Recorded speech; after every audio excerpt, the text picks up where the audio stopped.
Tambua dimanapun berada. Selamat siang juga untuk keluarga besar SMA Stella Gracia, khususnya siswa-siswi dimanapun berada. Perkenalkan, nama saya Yasinta Petronila Gomez, biasa disapa dengan Ibu Sinta. Saya mengajar mata pelajaran biologi di SMA Stella Gracia Tambua. Baik, hari ini kita akan belajar tentang virus. Nah, berbicara tentang virus bukan hal yang baru lagi.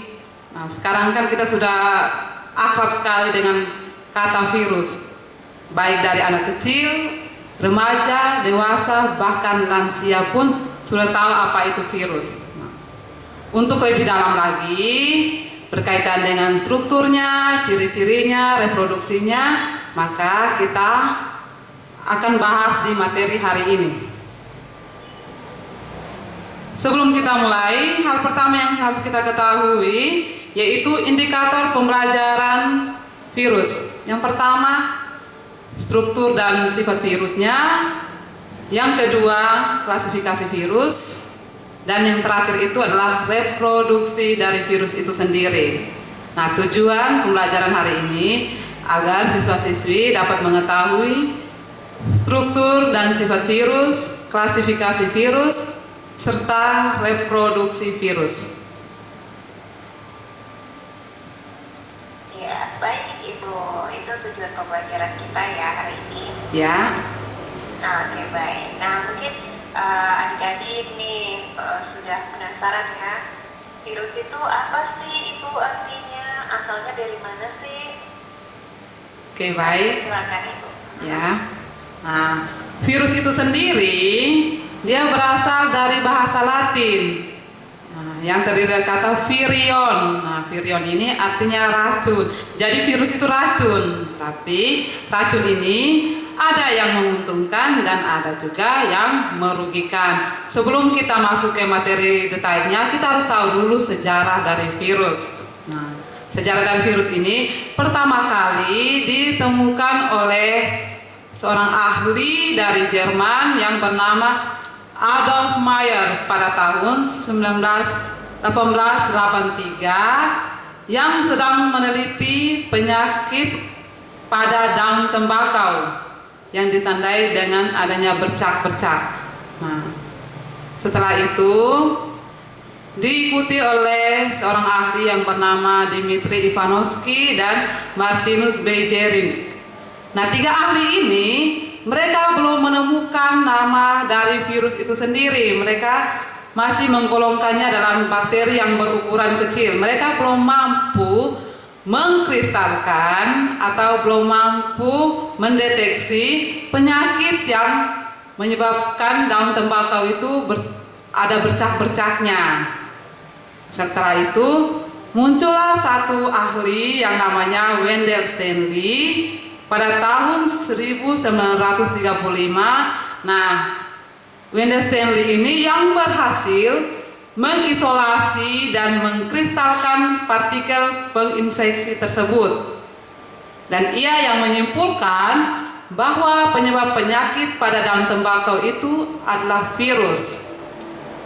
Stanley memberikan nama pada virus tersebut dengan nama mosaik tembakau atau tobacco mosaic virus. Nah, jadi anak-anak sekalian, kalau lihat daun tembakaunya ada bercak-bercak kuning kecoklatan di daun tembakau tersebut, berarti daun tembakau itu, tumbuhan tembakau itu tidak sehat lagi, dia sudah kena virus. Nah, virus yang ada pada daun tembakau itu adalah tobacco mosaic virus. Nah, itu sedikit gambaran tentang sejarah dari virus. Selanjutnya, kita lihat struktur dan sifat virus itu sendiri.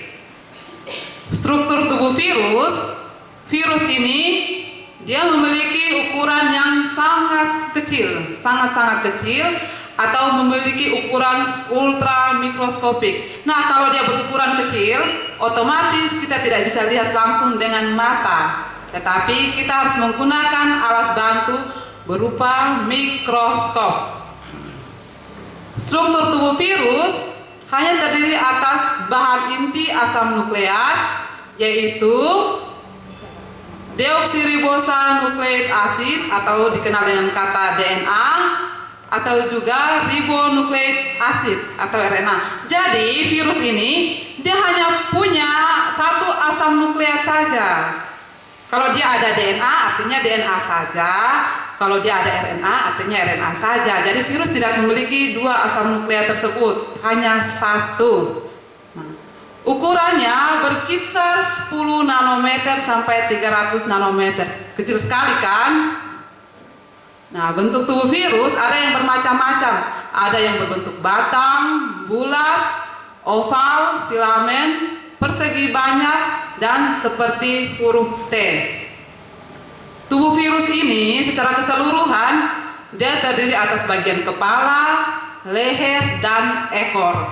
Jadi virus tidak ada tangan, kaki, dia hanya dari kepala, leher, dan ekor. Di bagian kepalanya diselubungi oleh protein yang namanya kapsid. Kapsid ini yang memberi bentuk pada virus. Di dalam kapsid ada materi genetiknya, ada DNA atau RNA-nya. Nah, setelah bagian kepala ada bagian leher. Setelah leher masuk pada bagian ekor. Pada ekor virus ini terdapat serat ekor, lempeng dasar, dan jarum penusuk.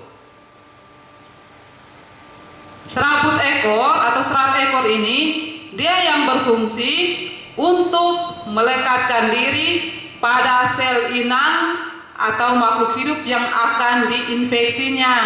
Nah, sedangkan jarum penusuk ini berfungsi untuk melubangi dinding sel atau membran sel dari sel inang tersebut, sehingga DNA dari virus itu bisa masuk dan menginfeksi sel inang atau makhluk hidup yang akan diinfeksi oleh virus tersebut. Yang berikut berkaitan dengan sifat dari virus. Nah, tadi strukturnya, sekarang kita lihat sifat dari virus. Jadi virus ini punya sifat. Sifat virus yang pertama, virus adalah parasit berukuran mikroskopik yang hanya dapat hidup pada sel organisme biologis. Artinya, virus itu dia hanya bisa hidup pada makhluk hidup. Dia bisa hidup dan bereproduksi, berkembang biak pada makhluk hidup, tapi dia tidak bisa hidup dan berkembang biak pada benda mati. Yang berikut, setiap jenis virus hanya dapat menginfeksi dan parasit pada jenis sel inang tertentu. Jadi dia punya kisarannya, dia hanya bisa menginfeksi dan parasit pada inang-inang tertentu. Dia tidak bisa menginfeksi semua makhluk hidup yang ada.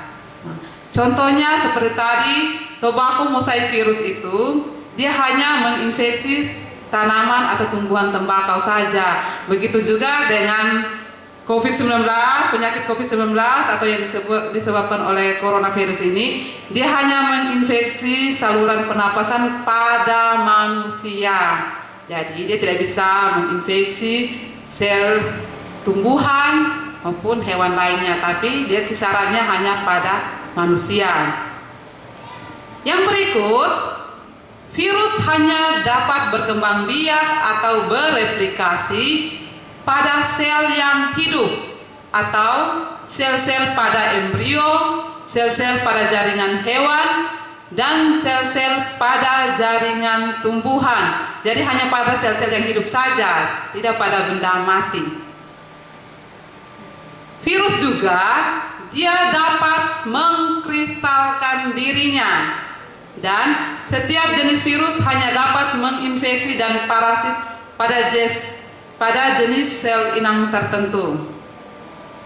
Nah, itu sifat dari virus. Berikut klasifikasi dari virus. Pengklasifikasian virus harus berdasarkan struktur DNA atau RNA-nya, serta penyakit yang ditimbulkan.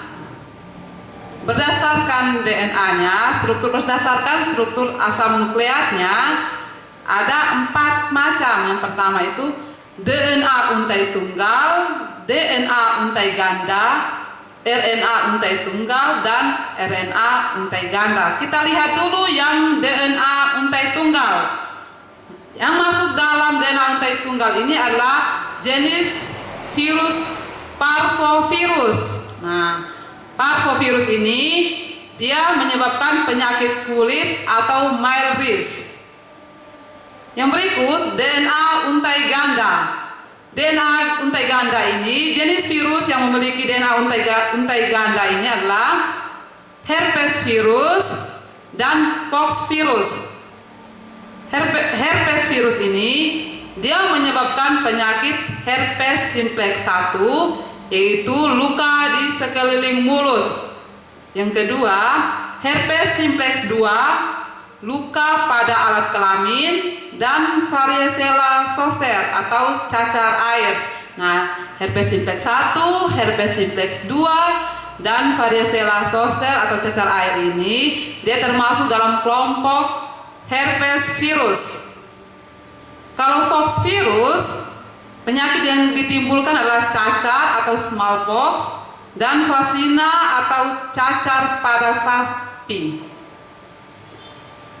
Yang berikut adalah berdasarkan RNA untai tunggal. Nah, kelompok virus yang masuk pada RNA untai tunggal itu adalah picornavirus, rhabdovirus, orthomyxovirus, dan retrovirus. Picornavirus itu yang menyebabkan penyakit pilek, rhabdovirus itu yang menyebabkan penyakit rabies, orthomyxovirus penyebab penyakit influenza, dan retrovirus itu menyebabkan penyakit leukemia dan AIDS. Jadi penyakit leukemia dan AIDS itu disebabkan oleh kelompok virus yang bernama retrovirus. Yang terakhir, RNA untai ganda. Nah, klasifikasi virus yang terakhir berdasarkan RNA untai ganda ini, kelompok virus yang masuk adalah reovirus dan coronavirus. Reovirus itu dia menyebabkan penyakit infeksi saluran pernapasan atas atau ISPA dan gastroenteritis. Sedangkan kelompok coronavirus itu dia yang menyebabkan penyakit SARS, MERS, dan COVID-19. Itu berdasarkan klasifikasinya. Nah, klasifikasinya ini hanya berdasarkan 4 struktur ini itu atau masih ada lagi? Ya, dia hanya berdasarkan 4 struktur ini. Nah, setelah 4 struktur ini baru dilihat kelompok virus yang masuk di DNA untai tunggal itu kelompok virus apa saja. Oke, baik. Nah, sudah masuk pada pembahasan pengklasifikasian virus ya, itu ya. Ya. Semoga adik-adik juga sudah paham. Yang mau bertanya sudah kita kasih kesempatan, boleh ibu ya. Oh, boleh. Berarti nanti pertanyaan dulu baru lanjut di reproduksi virus atau bisa? Iya. Oke. Nah, sebelum kita lanjut lagi, kita break sebentar dulu ibu ya. Oke. Oke, baik. Nah, waktu kita masih panjang sekali sampai di jam 12 siang nanti. Jadi buat adik-adik yang mau bertanya di 081 138 101 998 bisa lewat SMS di situ, WhatsApp, atau nanti bisa telepon juga. Kita akan lanjutkan ya. Tetap di belajar di RRI.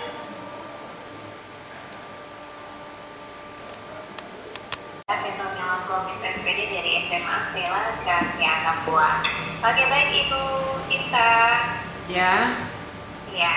Oke. Kita lanjutkan lagi Ibu ya, masih semangat ya. Oh, masih dong. Kalau gurunya masih semangat, pasti yang mendengarkan juga Ibu harapkan bisa lebih semangat lagi. Amin. Semoga juga ini langsung bisa dicerna ya oleh adik-adik yang mendengarkan ya Ibu ya. Ya. Oke, baik. Silakan Ibu. Oke, makasih. Baik, kita lanjut di materi kita yang berikut.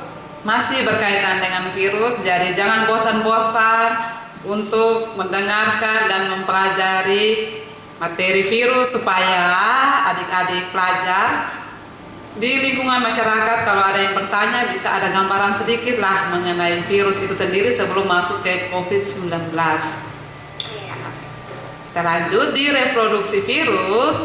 Nah, untuk reproduksi virus ini dia dibagi menjadi dua, yaitu daur litik dan lisogenik. Dari katanya saja sudah berbeda, litik dan lisogenik, otomatis dia punya prosesnya, rangkaiannya juga memiliki perbedaan meskipun ada persamaan sedikit tapi hasil akhirnya berbeda. Dilihat dari kata litik dan lisogenik. Nah, litik itu artinya pemecahan atau perusakan atau penghancuran. Daur litik ini kita mulai dari fase yang pertama, yaitu fase adsorpsi. Fase yang pertama ini virus bergerak mendekati sel inang yang akan diinfeksinya. Nah, misalkan di sini sel inang yang kita ambil contoh adalah bakteri E. coli atau Escherichia coli. Virus mulai bergerak mendekati sel inang tersebut. Nah, serabut ekor serat atau serabut ekornya itu mulai berfungsi untuk melekatkan diri pada sel inang. Setelah dia melekatkan diri, di situ bagian ekornya itu, ekor dari ini virus mulai berkontraksi. Nah, saat dia berkontraksi, jarum penusuk dari virus ini mulai bergerak untuk melubangi dinding sel atau membran sel pada bakteri E. coli tersebut.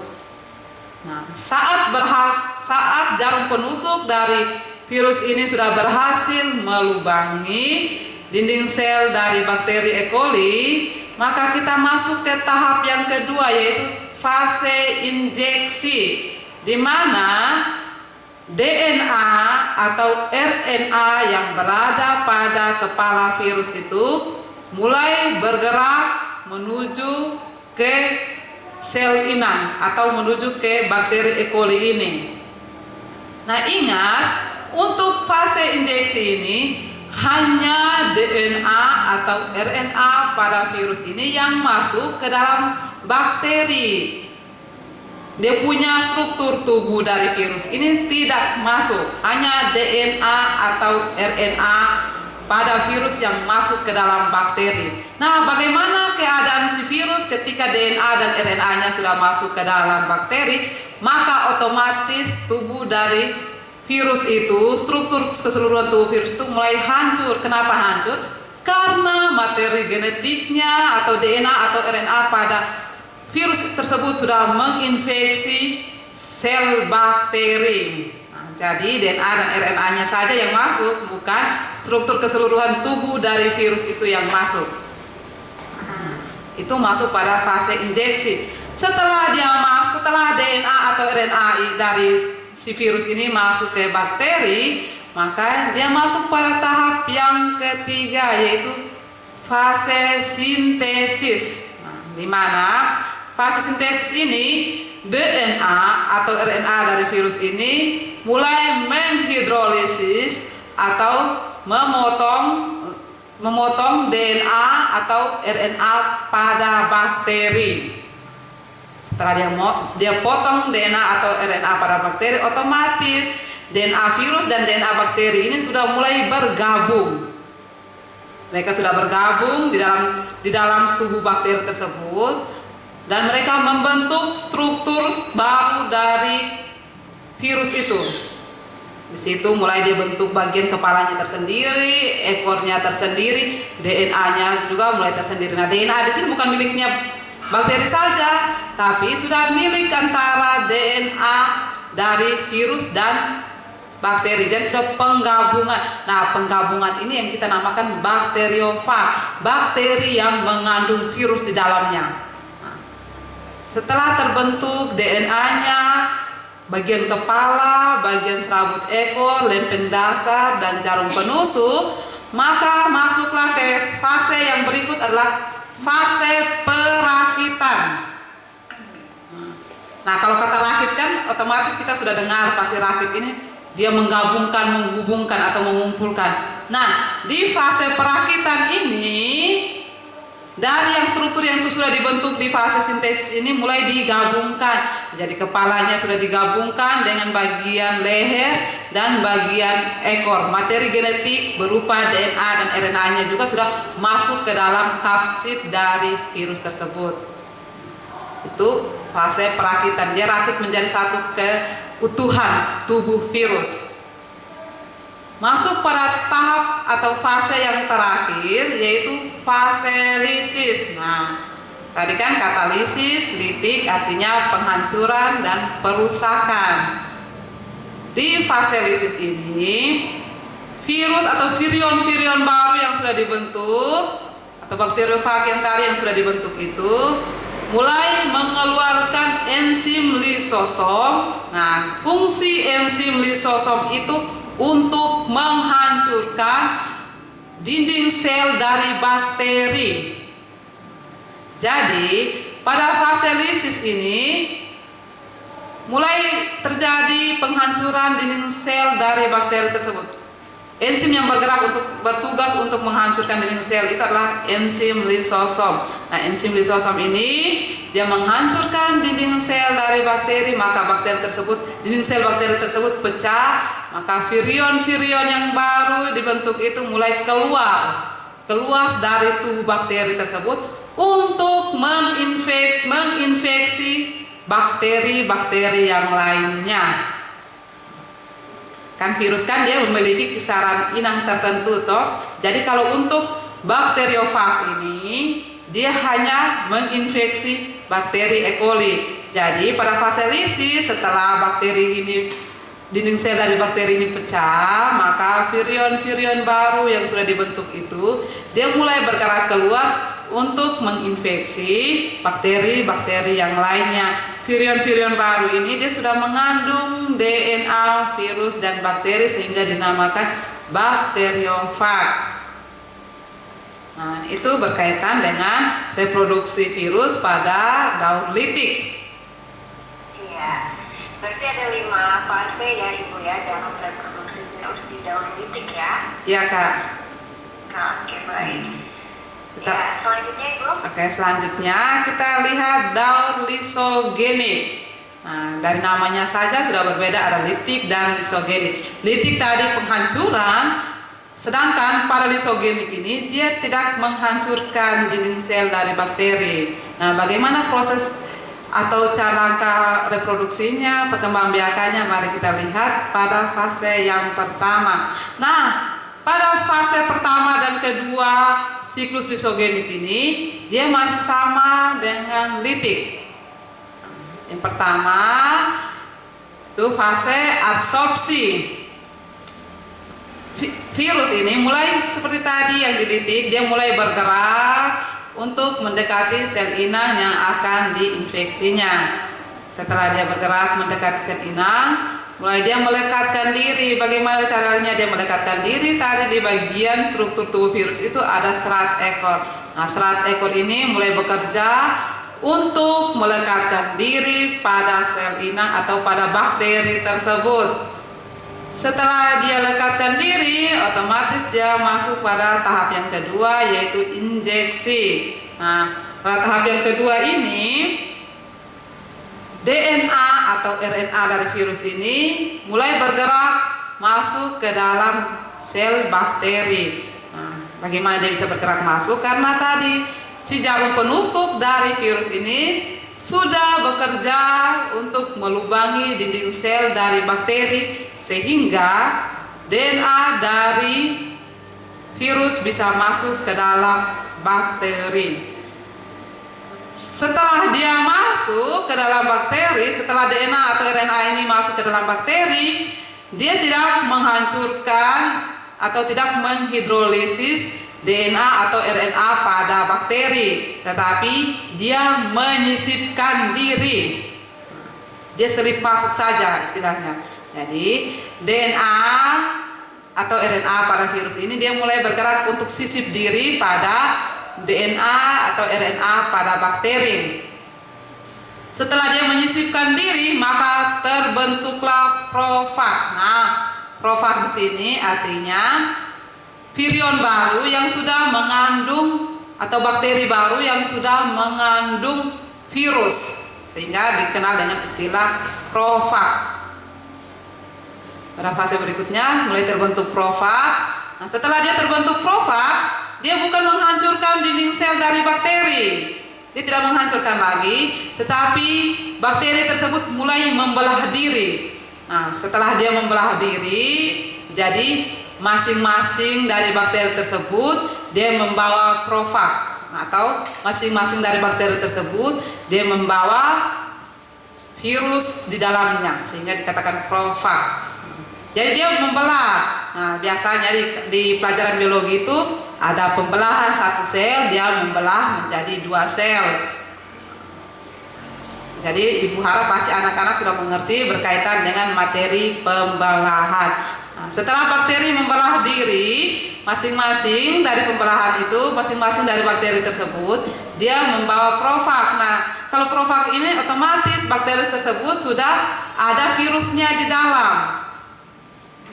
Setelah dia membelah, otomatis bakteri baru yang mengandung DNA virus atau profag itu, dia mulai bergerak untuk menginfeksi bakteri-bakteri yang lainnya. Jadi bedakan dari daun litik dan lisogenik. Kalau litik tadi kan dia menghancurkan dinding sel dari si bakteri. Nah, dia penghancur atau perusak. Nah, sedangkan di lisogenik dia tidak menghancurkan atau dia tidak merusak, tapi dia membelah diri. Nah, setelah dia membelah, bakteri-bakteri itu sudah mengandung profag atau sudah mengandung DNA virus di dalam itu bakteri. Nah, setelah sudah mengandung DNA virus di dalamnya, mulai dia bergerak untuk menginfeksi bakteri yang lainnya. Nah, itu berkaitan dengan daun litik dan lisogenik dari virus. Iya.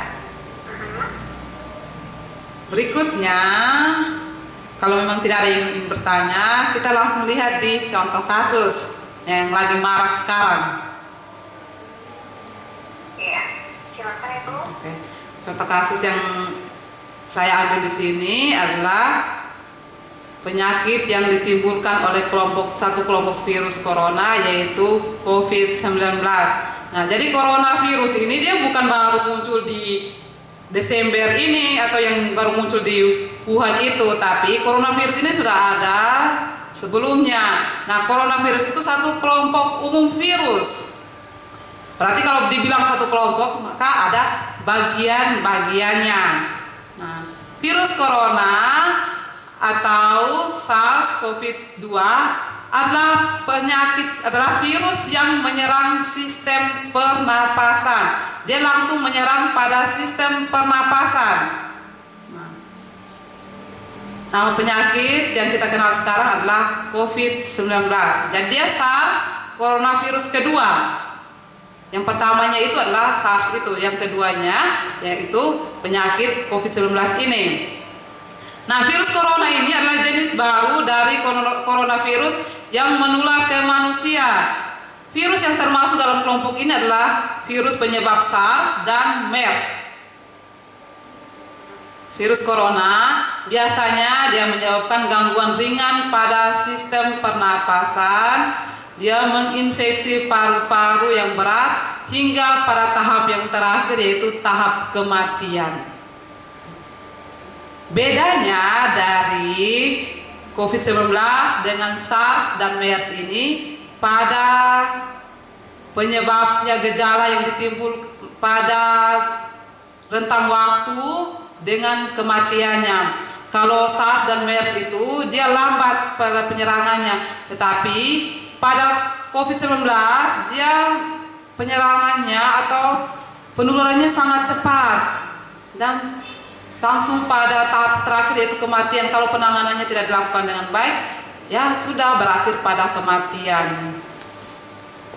Nah, SARS dan MERS ini gejala yang ditimbulkan pun sama, berawal dari pilek, dari batuk pilek biasa sampai di sakit tenggorokan, demam, sampai pada tahap terakhir yaitu batuk, darah, dan menggigil. Dia dampaknya sama, hanya proses melajunya itu atau proses penyerangannya itu atau menginfeksinya itu yang sangat cepat dibandingkan dengan SARS dan MERS, dan dampak yang ditimbulkan oleh COVID-19 pun sangat cepat, langsung pada kematian kalau tidak ditangani dengan serius. Oleh karena itu, berkaitan dengan COVID-19 ini, sekarang kan kita sudah masuk ke tatanan hidup yang baru. Disarankan sudah protokol kesehatan COVID-19 ini ya diharapkan diperhatikan dan dilaksanakan dengan sebaik mungkin. Taati aturan yang ada dengan sikap jaga jarak, menggunakan masker, dan selalu mencuci tangan. Itu yang harus diperhatikan. Kalau tidak menjaga jarak, tidak mencuci tangan, dan bahkan tidak memakai masker, otomatis kau punya diri dengan sangat terbuka untuk menyambut penyakit tersebut atau menyambut kedatangan virus tersebut. Jadi ya diharapkan anak-anak sekalian dan kita semua mentaati protokol kesehatan yang ada. Iya, betul sekali, karena seperti yang sudah dijelaskan ya, virus corona penyebab COVID-19 ini penularannya cepat ya dibanding dengan virus-virus yang ada sebelumnya. Ya. Oke, jadi sebenarnya virus coronanya ini sudah ada sejak lama ya itu ya. Ya. Penyebab penyakit SARS dan MERS juga, dan kali ini adalah penyebab penyakit COVID-19 ini. Ya. Oke, semoga adik-adik sahabat kreatif ya mendengarkan nih bagaimana Ibu menjelaskan juga cara mencegah diri kita dari terkena serangan virus tersebut. Tetap taati protokol kesehatan ya. Oke, dari Ibu Cinta ada yang ingin ditambahkan lagi? Ya, hanya kesimpulan saja karena materinya sudah selesai sampai di contoh kasus ini. Silakan Ibu. Kalau tidak ada yang bertanya, saya mulai simpulkan. Nah, virus ini dia memiliki sifat yang hanya hidup pada sel hidup. Berarti kalau tidak pada sel hidup itu dia tidak bisa hidup dan tidak bisa melakukan reproduksi atau replikasi diri. Nah, yang berikut, virus juga dia memiliki sifat dapat mengkristalkan diri. Nah, dia dapat membekukan diri untuk sementara waktu, hanya untuk sementara waktu. Saat dia mengkristalkan diri itu, dia tidak bisa bereproduksi. Virus ini berdasarkan tipe asam nukleatnya, dia ada 4, yaitu DNA virus untai ganda, DNA virus untai tunggal, RNA virus untai ganda, dan RNA virus untai tunggal. Cara memperbanyak diri atau reproduksi dan replikasi dari virus ini ada 2, yaitu litik dan lisogenik. Berdasarkan katanya saja sudah berbeda, otomatis tahap akhir dari litik dan lisogenik ini pun berbeda. Kalau litik dia pada tahap akhirnya itu penghancuran atau perusakan yang diakibatkan oleh virion baru itu dengan bantuan enzim lisosom. Sedangkan pada lisogenik itu dia tidak penghancuran, dia hanya pembelahan sel. Sekian.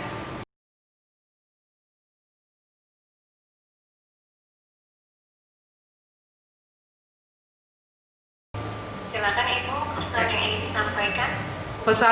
Pesan saya untuk adik-adik yang belajar di rumah, tetap semangat dalam proses pembelajaran di rumah. Jangan bermalas-malasan, ingat ilmu itu penting sekali. Masa depan itu diraih dari Anda sendiri, dimulai dari Anda sendiri, dan berakhir pada diri Anda sendiri. Jadi, jangan karena virus corona ini dan belajar di rumah, adik-adik sekalian sangat menikmatinya dengan cara bermain di rumah tanpa harus belajar. Harus semangat belajar. Masa guru-guru saja masih belajar, apalagi adik-adik yang sekarang masih dalam proses mencari jati diri. Jadi harus semangat belajarnya, semangat mempertahankan prestasinya supaya bisa mendapatkan hasil yang memuaskan.